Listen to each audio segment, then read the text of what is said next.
I still can't believe what I saw that Tuesday morning. There she was, Patricia Harmon, our self-proclaimed HOA president, dragging a paint roller across the perfectly good parking lines in front of our building. She wore this smug, satisfied smirk, as if she were some kind of vigilante hero fixing the world's problems with a bucket of gray paint. The morning sun bounced off her oversized sunglasses as she muttered something about righting the HOA's wrongs.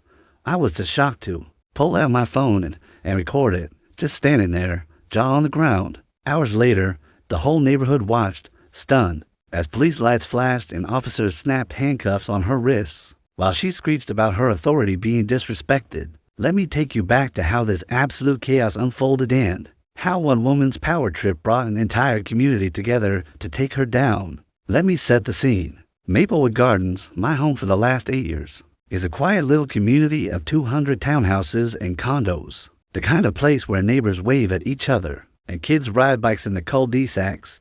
It's not perfect, but it's ours, well-maintained, orderly, with a parking lot that's been the envy of nearby neighborhoods for its clean, city-approved lines. That is, until Patricia Harmon decided she was above it all. The trouble started about 2 years ago when Patricia moved into unit for 7B. She wasn't like the rest of us neighbors, who'd settled into the rhythm of Maplewood, attending barbecues, pitching in for community cleanups, and generally respecting the unspoken code of getting along. Patricia, with her perfectly manicured nails and an air of superiority you could smell from 3 houses away, had other plans. Within 6 months of moving in, she charmed or bullied her way onto the whole board. By her first anniversary, she'd maneuvered herself into the president's chair after the previous president, Robert Fletcher, mysteriously decided to retire to Florida. Looking back, I'm pretty sure Robert just couldn't handle Patricia's relentless badgering. Florida's alligators probably seemed less intimidating. Patricia's reign started subtly. She'd show up to HOA meetings with a leather-bound notebook, jotting down every complaint, every suggestion, and every glance she didn't like. Her voice had this sharp, commanding edge, like she was addressing a boardroom instead of a room full of neighbors in folding chairs. At first, people gave her the benefit of the doubt. New blood, new ideas, right? But it didn't take long for her to reveal her true colors. She had a vision for Maplewood Gardens, one that conveniently aligned with her own preferences and ignored everyone else's. Her obsession with the parking lot started about a year into her presidency. The lot was a point of pride for us. 5 years ago, the city planning department had approved a professional layout with 120 spaces, handicap spots, and clear lines that made parking a breeze. But Patricia, she called it wasted space. At every HOA meeting, she'd stand up, adjust her oversized sunglasses, yes, she wore them indoors, and lecture us about how her optimized configuration could squeeze in 3 more cars. Never mind that her plan ignored fire lanes, accessibility requirements, and basic common sense. She'd wave her hands dismissively when anyone pointed out that the current setup was city-approved and perfectly functional. I know better, she'd say, her smile tight and insufferable. I've been in Maplewood long enough to know how these things go. You nod, you smile, you hope the loud ones burn out eventually, but Patricia didn't burn out.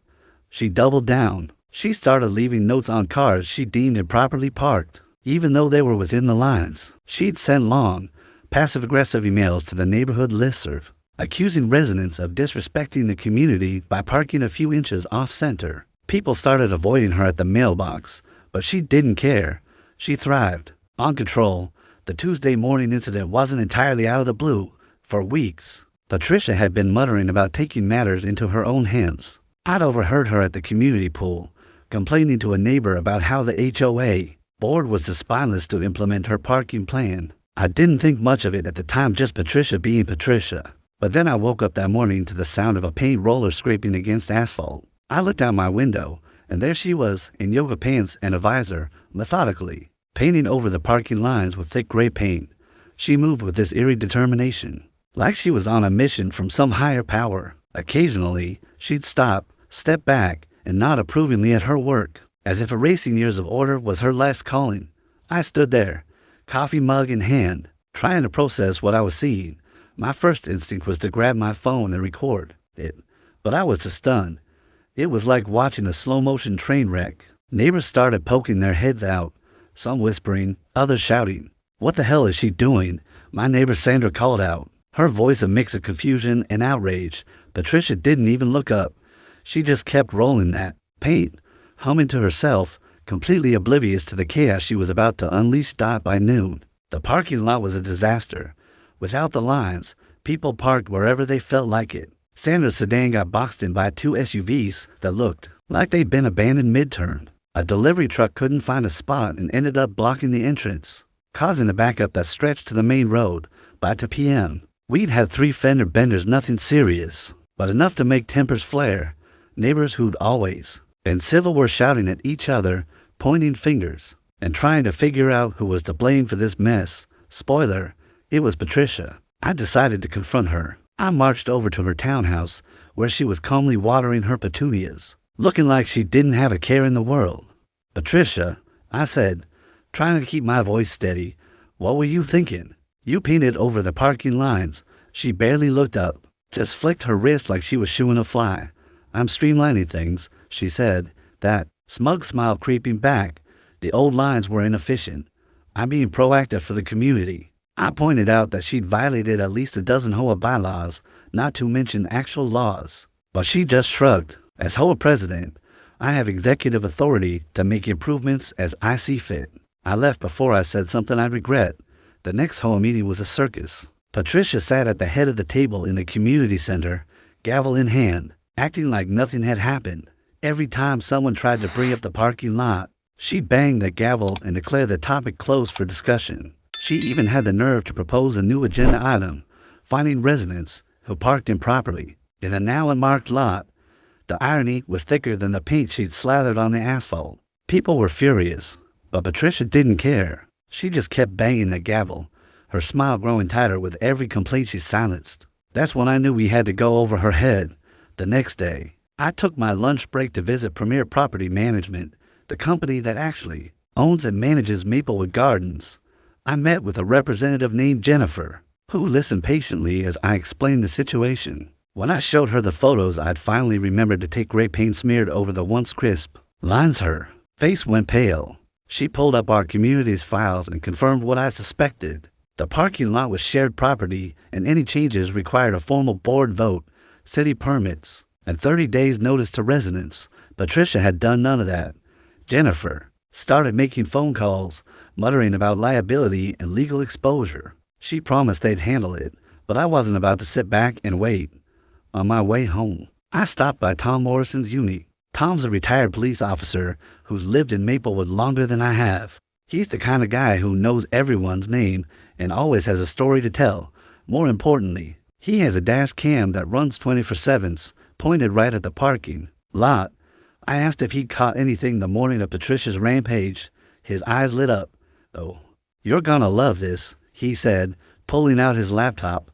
The footage was gold, clear as day. There was Patricia at 7:43 a.m., hauling a bucket of paint and a roller out of her garage. She looked around like a cartoon villain, checking for witnesses, then got to work. For nearly 2 hours, she painted over every single line, pausing occasionally to admire her handiwork. At one point, she even took a selfie with her paint roller, which I thought was a spectacular lapse in judgment, even for her. Tom and I watched the footage 3 times, shaking our heads. "She's done for," he said, already emailing the video to his buddy at the police department. Word spread like wildfire. The neighborhood Facebook group blew up with photos, complaints, and memes about Patricia's parking lot apocalypse. Someone started a petition to remove her from the whole board, and it racked up 150 signatures in 48 hours. But the real game changer came when someone I'm not saying who sent Tom's dash cam footage to the local news 3 days later. I was chopping onions for dinner when I heard sirens. I peeked out my kitchen window and saw the police cruisers parked in front of Patricia's townhouse. Officers knocked on her door, and her shrill voice carried across the street. "This is HOA business. You have no authority," she screamed. But the officers weren't fazed. They had statements from 23 residents, documentation from Premier Property Management, and, of course, Tom's crystal clear video. Patricia tried every excuse in the book. She claimed executive HOA authority, insisted she was improving property values, and even suggested it was all a misunderstanding. But when the lead officer explained that defacing shared property, valued at over $20,000, was felony vandalism under state law, Her face went from red to ghost white.